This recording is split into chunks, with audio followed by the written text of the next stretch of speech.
que ce dossier a plusieurs... la démarche elle-même a plusieurs dimensions. Il y a une dimension éminemment technique qui a été évoquée tout à l'heure avec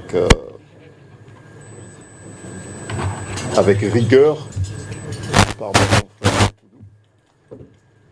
Et moi, je souhaiterais insister sur un aspect africain et puis sur un aspect aussi politique, et ça a été évoqué par mon confrère également, Brice, pour dire qu'effectivement, il y a sur le pourquoi de cette démarche judiciaire.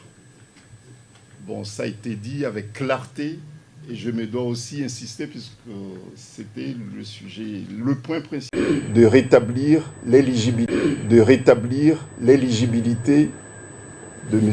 Ousmane Sonko, qui est acquise de façon pleine et définitive. Je pense que c'est un aspect extrêmement important. La preuve, aux dernières élections législatives, il avait conduit une liste et que cette liste a été portée haut la main par les électeurs et qu'il est, et pour longtemps, et définitivement inscrit sur la liste électorale. Bon, donc ce n'est pas l'objet de la démarche judiciaire qui est en cours. Et cette démarche, elle est légitime.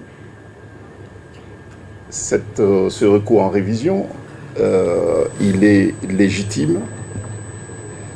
Pourquoi? Parce que l'amnistie qui est évoquée ici ou là, et à juste titre, est un effacement légal.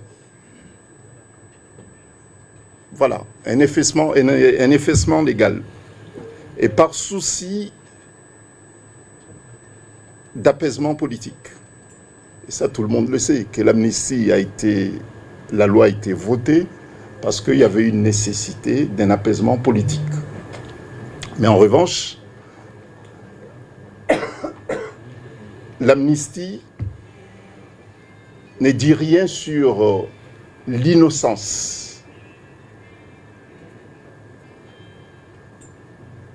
Voilà. Bon, donc la démarche qui est engagée, c'est une démarche de vérité et c'est une démarche de justice.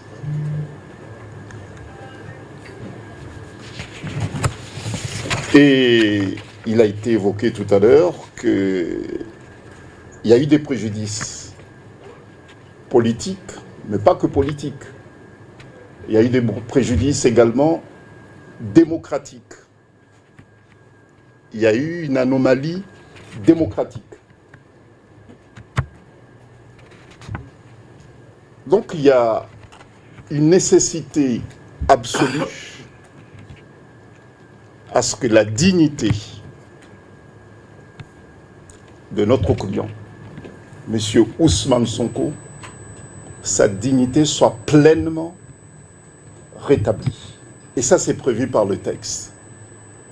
M. Ousmane Sonko ne demande pas de faveur. Il ne l'a jamais demandé d'ailleurs. Il a toujours été ferme et intransigeant, a toujours affiché son attachement aux valeurs républicaines, aux droits et à l'égalité de tous. Donc il ne demande pas de faveur, mais il demande l'application de la loi. Bon, nous savons qu'à partir d'aujourd'hui, beaucoup de gens vont fouiller les textes de loi pour savoir ce que c'est une révision. Ils verront que c'est prévu. N'importe quel citoyen, s'il estime avoir été condamné par erreur, et c'est le cas ici, et qu'il dispose d'éléments nouveaux qui pourraient amener le juge à réexaminer une décision devenue définitive, peut le faire.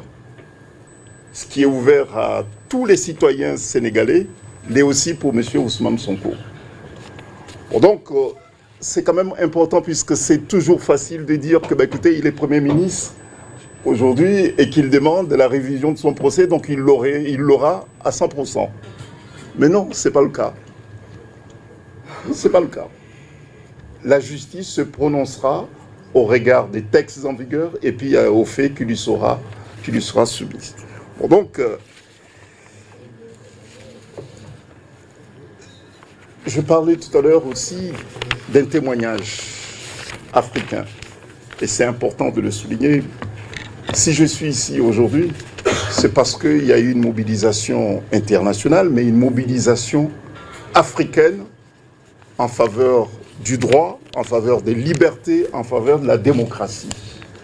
Tout à l'heure, mon brillant confrère l'a souligné, a dit que bon, c'est peut-être pour la première ou deuxième fois qu'au Sénégal, une procédure de révision est initiée. Bah, écoutez, nous allons en Afrique nous inspirer de ce bon exemple. Et nous voulons qu'à travers cette procédure en révision, qu'est-ce que nous pourrons tenir en Afrique de ce recours en révision? Ce que nous espérons, qu'un citoyen ne puisse pas être empêché d'exercer ses droits politiques sur la base des artifices juridiques et par des manipulations politiciennes. Nous voulons que la justice reste à l'abri des pressions politiques. C'est ça ce que nous voulons. C'est ce que nous attendons aussi de cette démarche. Je dis ça, mais en tout cas, ça sera une très très très belle leçon. Comme quoi Ousmane Sonko ne cesse pas de surprendre. Voilà, c'est tout ce que je voulais vous dire. Insister sur le fait que ce recours en révision n'a pas pour objectif de rétablir le droit à l'éligibilité, puisque l'éligibilité de M. Ousmane Sonko est définitivement et entièrement établie. C'est quand même très très très important. Et puis de dire que, ben, écoutez, il a le droit de dire qu'il a été condamné par erreur. Il y a eu une erreur grossière. Une erreur judiciaire grossière qui a été commise au préjudice de M. Ousmane Sonko, au préjudice de ses militants, au préjudice des Sénégalais, et puis au préjudice de la démocratie, au préjudice de l'Afrique aussi, qui a beaucoup misé et qui a beaucoup espéré, qui a beaucoup prié pour qu'Ousmane Sonko devienne président. Merci. Merci. Bravo. Très bien. Oui. Bravo. Saïd.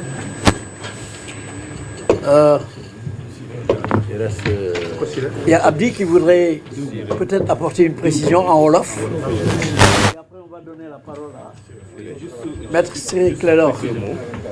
waaw ñu jéggal ma rek dafa am ci sama kàddu ñaari moo yu ma fàtte mooy Sénégal yi xam ñu ngi ñuy déglu ñu leeral leen bu baax nii maanaam lii di procédure de révision bi xam ni moom lañ entamé maanaam laaliwul ak dara ak bokk Ousmane Sonko ci élection yi xam ni moom la ñu jëm fii ci réewum Sénégal ci jamono ji ñuy wax ak yéen texte yi xam ni ñoo ko ŋànk